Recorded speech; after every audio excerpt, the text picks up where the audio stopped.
तो मैंने याद करने के लिए कुछ तरीका बनाया था। ये सीरस ओवेरियन ट्यूमर है, इसकी मॉर्फोलॉजी के लिए। अच्छा, मॉर्फोलॉजी में मैंने ऐसे सोचा कि ओवरीज जो सी हैं बहुत ही गोल गोल सी हैं, तो इस वजह से वो स्फेरिकल होंगी। अच्छा, ट्यूमर है तो फिर लार्ज हो जाएंगी, ठीक है। अच्छा, फिर उसके बाद जब ये बेनाइन होंगी तो बेनाइन के अंदर कोई ऐसा मसला नहीं होता ना, और सीरस भी है तो सोचो जैसे कोई दाना होता है जो सीरस हो, यानी अंदर से फ्लूइड पानी भरा हुआ हो, तो कैसा होगा अपीयरेंस में, स्मूथ होगा ऊपर से और ग्लिस्टरिंग होगा। तो इसी तरह से इसका भी ऐसी अपीयरेंस होती है। और फिर उसके बाद अगर ये यही ट्यूमर जो है ये कार्सिनोमा में कन्वर्ट हो जाए, मेलिग्नेंट में कन्वर्ट हो जाए, तो फिर ये सीरस ओवेरियन ट्यूमर था ना, तो ये सीरस जो सा है ये ग्लैंडुलर अपीयरेंस के बारे में बता रहा है। तो जब ये कार्सिनोमा में कन्वर्ट होगा तो फिर ग्लैंडुलर अपीयरेंस बहुत ज़्यादा बढ़ जाएगी, तो उसकी वजह से नोड्यूलर अपीयरेंस हो जाएगी। सो ये हमारे पास नोड्यूलर इरेगुलरिटीज़ आ जाएंगी। अच्छा, जब ये नोड्यूल्स बनेंगे तो मैंने ऐसे सोचा था जैसे सरफेस पे जैसे इसने नोड्यूल्स बनाए हुए नहीं, ऐसे नोड्यूलर से बने हुए हैं। तो अब ये जिस जगह से उभरा हुआ है तो अंदर ये जो जगह ये अंदर डिप हो रही है, तो ये अंदर की तरफ होगी। तो मैंने इसको सोचा चलो ये शायद पेपिली है। हकीकत में ये पेपिली नहीं है, लेकिन जैसे याद करने के लिए कि नोड्यूलर है तो साथ पेपिली भी बन रहे हैं। अच्छा, ये भी है कि बात है कि जब पेपिलरी स्ट्रक्चर बन जाता है ना, तो वहाँ पे समोमा बॉडीज़ भी अक्सर मिलती हैं, और वो ट्यूमर जो सा होता है वो मेलिग्नेंट ही होता है। ठीक हो गया, ये बात पक्की होगी। अच्छा, ये बात समझ में आ गई। फिर बाद में ये है कि सीरस है इसके जो अगर जो छोटे साइज़ का होगा तो उसके अंदर एक ही कैविटी होगी, अगर बड़े साइज़ का होगा बिनाइन ट्यूमर तो वो उसमें मल्टीपल कैविटीज़ होंगी, मतलब सेप्टा से डिवाइड होकर बहुत सारी, मतलब लॉक्यूलेटेड होगा बहुत सारा। ठीक है।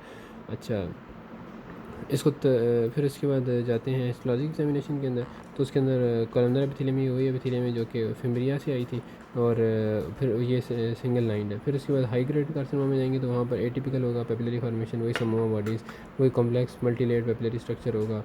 वो ये सारी बातें हैं जो मैं पहले बता चुका हूँ। और फिर उसके बाद इनके अंदर जो सा बेनाइन और मेलिग्नेंट दरमियान बॉर्डर लाइन होगा। अच्छा, ये बॉर्डर लाइन है ना, तो इस बॉर्डर लाइन में क्या होना चाहिए?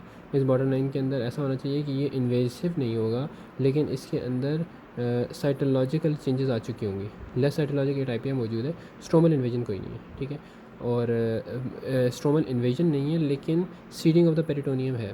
यही सीडिंग ऑफ द पेरिटोनियम हमने इसमें भी देखी थी, ये इसके अंदर मेलिग्नेंट ट्यूमर के अंदर कि वो मुझे ऐसे लगता है जैसे ट्यूमर जो है ना वो ऐसे, ये ओवरी है सपोज दैट, तो इसके ऊपर ऐसे ऊपर ट्यूमर पड़ा हुआ होता है। तो ट्यूमर जो है ना जब वो इस ओवरी की सीरस लेयर को जो है जब इन्वेट करता है ना, तो बस वो इंडिकेट कर रहा था कि इन्वेजन स्टार्ट हो चुकी है। तो नोड्यूलर जब इरेगुलरिटीज़ बन रही हैं, जैसे मैंने कहा था यहाँ पे, जब नोड्यूलर बन रहा होगा तो अंदर डिप हो रही होगी, अंदर डिप होते हुए तुमने पेपिलरी स्ट्रक्चर को अपने दिमाग में लिंक किया, और फिर उसके बाद उसके साथ हमने इन्वेजन को भी ध्यान में रखा।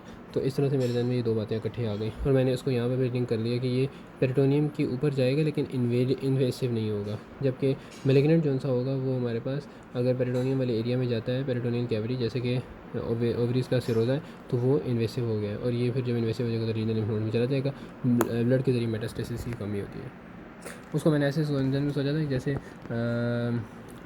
ओवरीज जो है ना, ये बड़ा ही ओवरीज और सारा सारा रिप्रोडक्टिव ट्रैक्ट जो है बड़ा वो है ख़तरनाक किस्म का, बड़ा ही सेंसिटिव किस्म का एरिया है। तो यहाँ पर से जो भी चीज़ होती होगी उसको ज़्यादा कोशिश की जाती होगी कि उसको लिम्फेटिक्स के ज़रिए ही लेकर जाया जाए।